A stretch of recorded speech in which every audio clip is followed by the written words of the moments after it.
Una palabra final. Sean fuertes en el Señor y en su gran poder.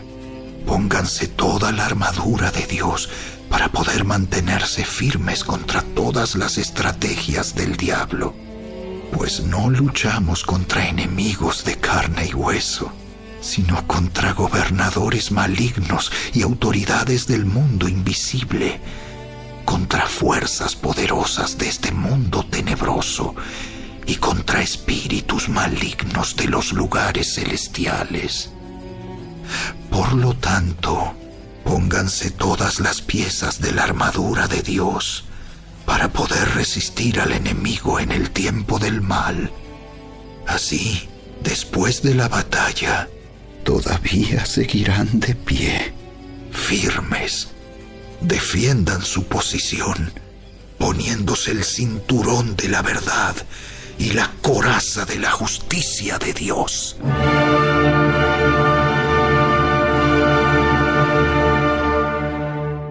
¿Qué significa aquí la paz?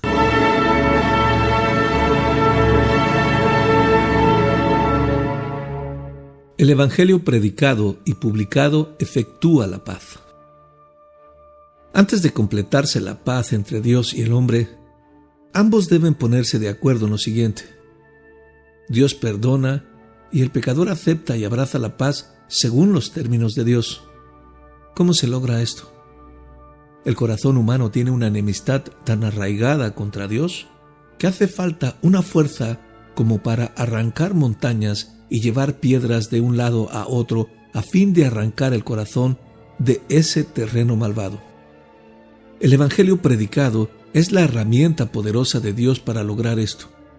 Porque no me avergüenzo del Evangelio, declaró Pablo, porque es poder de Dios para salvación. Romanos capítulo 1, versículo 16. Es el carro que lleva victorioso al Espíritu Santo cuando entra en el corazón humano y se le conoce como el ministerio del Espíritu. Segunda carta a los Corintios capítulo 3, versículo 8. Renueva el corazón de la misma manera que afirmó el mundo en el principio, por su palabra hablada. Este es el día del poder divino, cuando gana la voluntad de su pueblo y hace que sean amigos suyos aquellos que llevaban en su naturaleza la simiente de la guerra.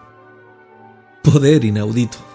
Es como si el son de los tambores del ejército tuviera una influencia asombrosa que obligara a los soldados enemigos a soltar sus armas y buscar la paz en aquel a quien habían resistido con tanta rabia furiosa. Ese es el poder secreto que acompaña al Evangelio. No solo le quita la espada al pecador que la desenvaina contra Dios, sino que cercena la enemistad de su corazón y obliga a arrodillarse al más rebelde, haciéndole anhelar la paz publicada en el Evangelio. Hace al pecador tan obediente al llamamiento de Dios en este último, que de repente abandona y olvida los abrazos de sus amados deseos para no seguir apartado de Dios ni un momento más. Tercero, porque Dios efectúa la paz mediante el Evangelio. Dios ha decidido reconciliar consigo mismo a los pecadores por medio de Cristo. Y por medio de Él, reconciliar consigo todas las cosas, haciendo la paz mediante la sangre de su cruz. Y a vosotros también, que erais en otro tiempo extraños y enemigos en vuestra mente, haciendo malas obras, ahora os ha reconciliado en su cuerpo de carne, por medio de la muerte, para presentaros santos y sin mancha e irreprensibles delante de Él. Colosenses capítulo 1, versículos 20 al 22. Algunos dicen que Dios no tenía otra forma de conseguirlo, pero qué lastimero es cualquier intento de la criatura para comprender la sabiduría omnipotente e insondable de Dios y para decir lo que Él puede y no puede hacer.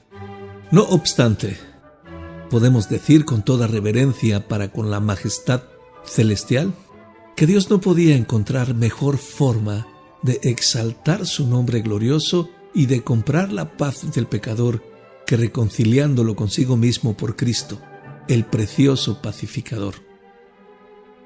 Este intercambio misterioso tiene en sí mismo la capacidad de resolver todas dificultades que entraña la enemistad entre el hombre y Dios.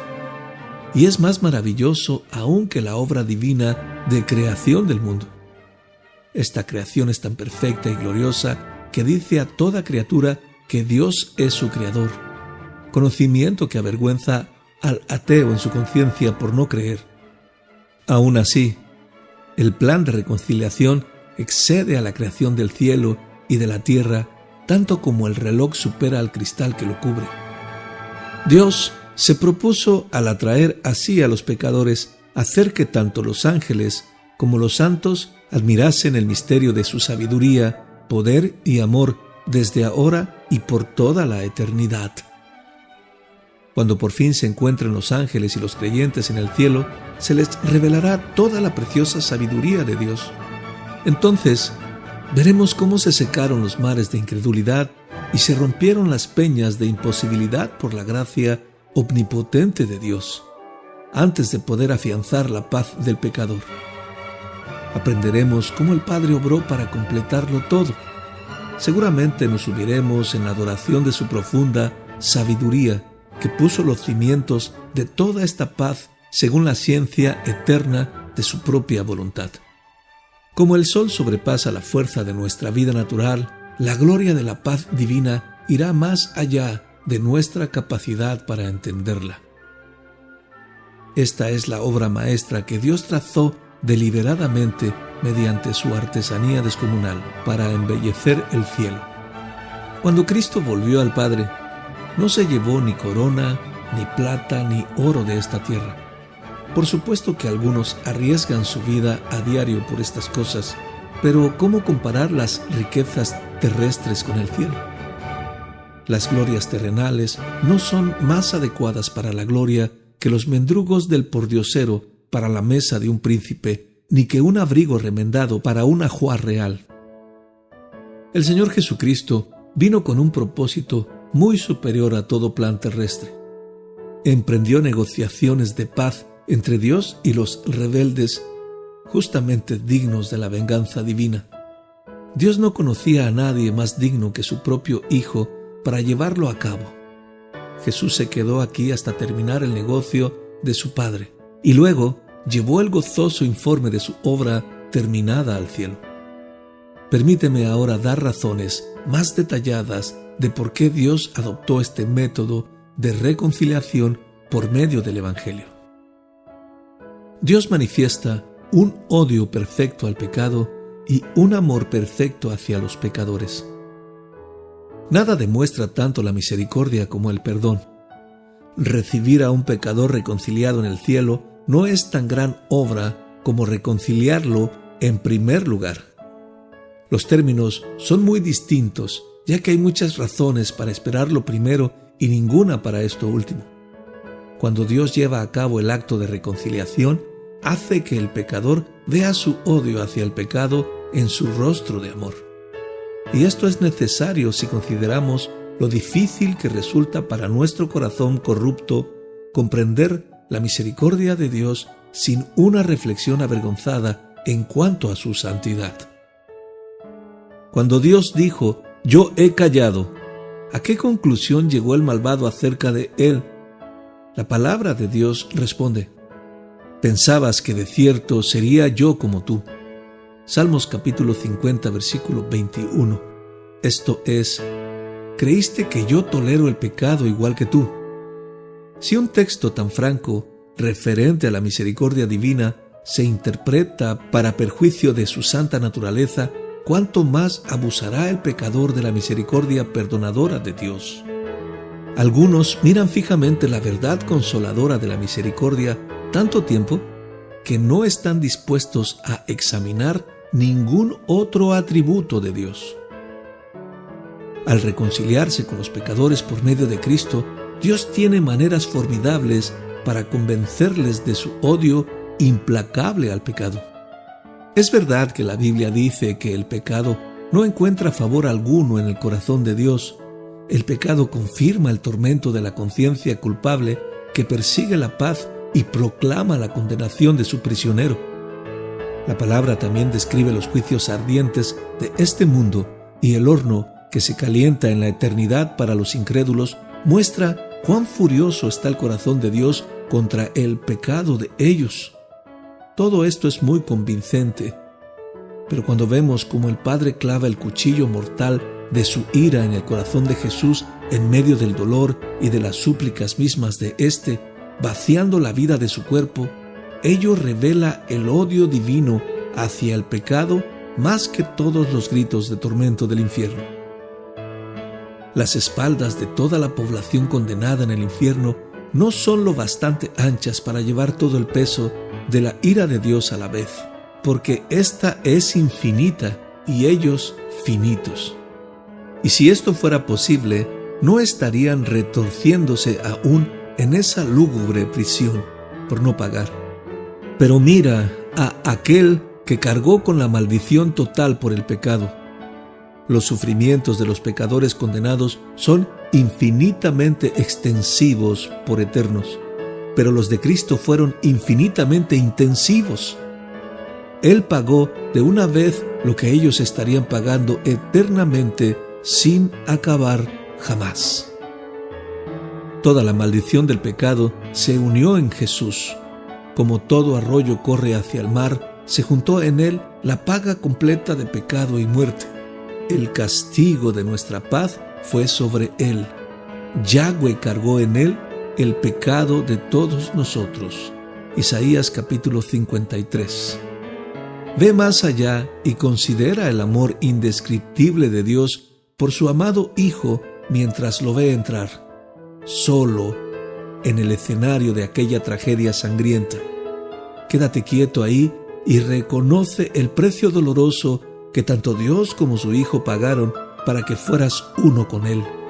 Creo que así estarás en el escalón más alto que puedes alcanzar por medio de la palabra de Dios en la meditación de su amor. Imagínate a un padre con un solo hijo y que no puede tener más, enviando a ese hijo a la cárcel y condenándolo a muerte por su propia boca. Entonces, para asegurarse de que la ejecución se lleve a cabo con el tormento más horrible posible, observa la muerte de aquel con los ojos llenos, no de pena, sino de ira. Si estudias el semblante de este padre, llegas a la conclusión de que seguramente odia o bien a su hijo o el crimen que cometió. Esto es lo que se ve en la actitud del Padre hacia el Hijo, porque el causante de la muerte de Cristo fue Dios más que ningún hombre o demonio. Jesús sabía que su sentencia de muerte había sido firmada y sellada por su Padre, porque oró diciendo: Padre mío, si no puede pasar de mí esta copa sin que yo la beba, hágase tu voluntad. Mateo capítulo 26, versículo 42. Pero el alma del varón de dolores se regocijaba en obedecer a Dios y su sangre era el único vino que alegraba el corazón del Padre. Yahweh quiso quebrantarlo sujetándole a padecimiento. Isaías capítulo 53, versículo 10. Cuando Cristo murió en la cruz, Dios se complació, no porque no amara a su Hijo, ni porque éste le hubiera desobedecido, lo cual Jesús no hizo ni siquiera una vez. Pero Dios odiaba el pecado, y en su resolución de exaltar su misericordia para con los pecadores, satisfizo su justicia en su Hijo único.